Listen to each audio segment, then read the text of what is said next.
Our second CPAC conference. Prominent conservative figures in South Korea and the U.S. joined to discuss allegations of election fraud in Korea and how it could happen here in the U.S. too. NTD's Christina Kim has more.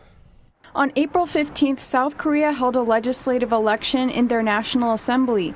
They used a mixture of in-person and absentee mail-in votes. Of the 300 seats in the assembly, President Moon's Democratic Party won an unprecedented majority of 180 seats. That is 57 more seats than they won in the previous election. Statistical evidence, however, shows extremely abnormal voting patterns, which could undermine the validity of the election.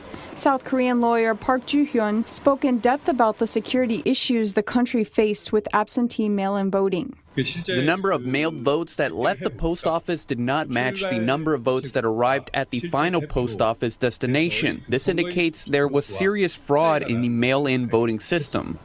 Furthermore, the number of votes was counted and controlled by a central server, not by the individual post offices. In other words, individual post offices and regions have no counting log and no way to find out on how many votes were cast in their area. Park suggests this error allowed for more votes to be cast than the number of registered voters. Park went on to describe unnecessary pit stops in some delivery routes.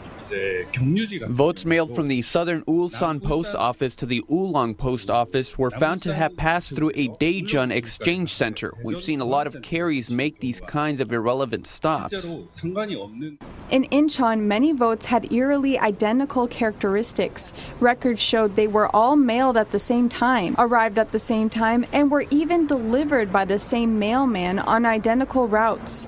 Park says this unusual pattern heavily implies that these votes were manufactured. Professor Walter Mabane of the University of Michigan also analyzed the Korean election results. Tara Oh, who spoke at the event, described her findings. That over 1.4 million votes were fraudulent. That's quite a bit.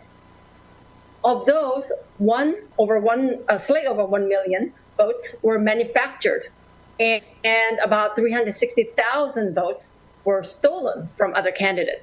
According to O, there is video evidence showing workers improperly storing ballots. Early votes were stored in duffel bags in a gym. Mail-in votes were transported in unlocked, open plastic baskets. Many experts are saying the Korean election was heavily influenced by the CCP. Former Chief of Staff in the National Security Council in America, Fred Fleitz, links the potentially fraudulent Korean election to the upcoming U.S. presidential election in November.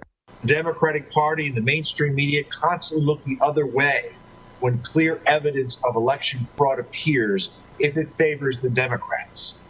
This has become a major problem in my country with mail-in ballots and is likely to seriously undermine the integrity of the 2020 U.S. presidential election.